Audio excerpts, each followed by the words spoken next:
विघ्नहर्ता गणेशासमोर नतमस्तक होऊन महाराष्ट्राचा आराध्य दैवत छत्रपती शिवाजी महाराज, सार्वजनिक गणेशोत्सवाचे प्रणेते आदरणीय लोकमान्य बाळ गंगाधर टिळक व्यासपीठावर उपस्थित सर्व मान्यवर आणि आजच्या या संमेलनाला उपस्थित असलेले महाराष्ट्रभरातून आलेले सर्व मूर्तिकार बंधू भगिनी आणि मातांनी, खरं तर त्याला काय परिस्थिती आली आहे, कारण ज्या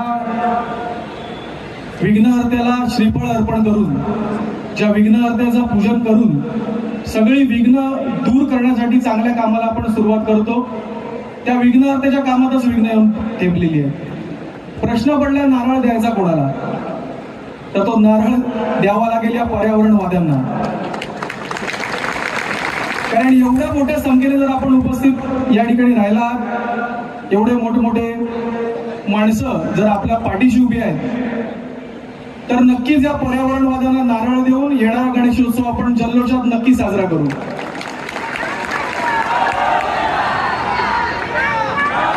कसं असते, गणेशोत्सव जसे जवळ येतात ना, तसं आम्हाला या चॅनलमध्ये काही पत्रकार आमचे मित्र प्रश्न करत असतात, पीओपी बंदी झाली आता काय, उंच मूर्तीला बंदी आहे आता काय. अरे साला गेली 10 वर्ष हेच प्रश्न आम्ही ऐकतो, आपण उत्सव दणक्यात साजराच करतोय आणि याही पुढे करणार म्हणजे करणारच.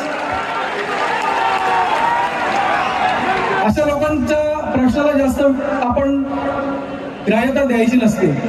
त्यांचं काम आहे प्रश्न विचारणं, आपलं काम आहे आपलं काम करणं, आणि ते आपण करत राहायचं असते.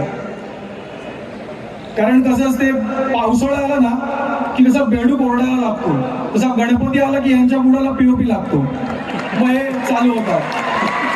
खरं ना हितेश, पीओपी बंदी पीओपी बंदी. मग आमचा सतीश कुठेतरी येतो, दादा पीओपी बंदी येत आहे, काय करायचं, तू कर रे, उत्सव मंडळ तुझ्या बरोबर आहे, तू काय घाबरू नको. आणि आजही ठणकावून सांगतोय, सगळे मूर्तिकार इथे उपस्थित आहेत, व्यासपीठावर उपस्थित आहेत, कुठची प्रसिद्धी मिळण्यासाठी नाही, पण लालबाग परळ मधली, महाराष्ट्रामधली, मुंबई मधली सगळी उत्सव मंडळ मूर्तिकारांच्या पाठी ठामपणे उभी आहेत. आणि मला आनंद आहे एका गोष्टीचा प्रशांत, ज्यावेळी तू आलास आणि सांगितलं एक महासंमेलन आमचं होत आहे, ते लालबाग परळमध्ये होत आहे, नरे पार्क मध्ये आम्ही करतोय. खरं तर या मैदानाचा इतिहास तुम्हाला माहिती आहे का मला माहिती नाही, पण जितूबाई बरीचशी अशी आंदोलनं, क्रांतिकारी आंदोलनं या नरे पार्क मैदानात झालेली आहे आणि ती 100% सक्सेस झाली आहे, ते लक्षात ठेवा. कारण लालबाग पर्यंतचा कार्यकर्ता आहे ना, तो थोडा वेगळा आहे. जसा उत्सव जवळ येतो, आमचं काम कार्यकर्ता म्हणून आम्ही काम करतो, पण या उत्सवावर जर अशी बंधनं येत असतील तर हाच कार्यकर्ता क्रांतिकारी म्हणून देखील पुढे यायला तयार आहे, हे लक्षात ठेवा.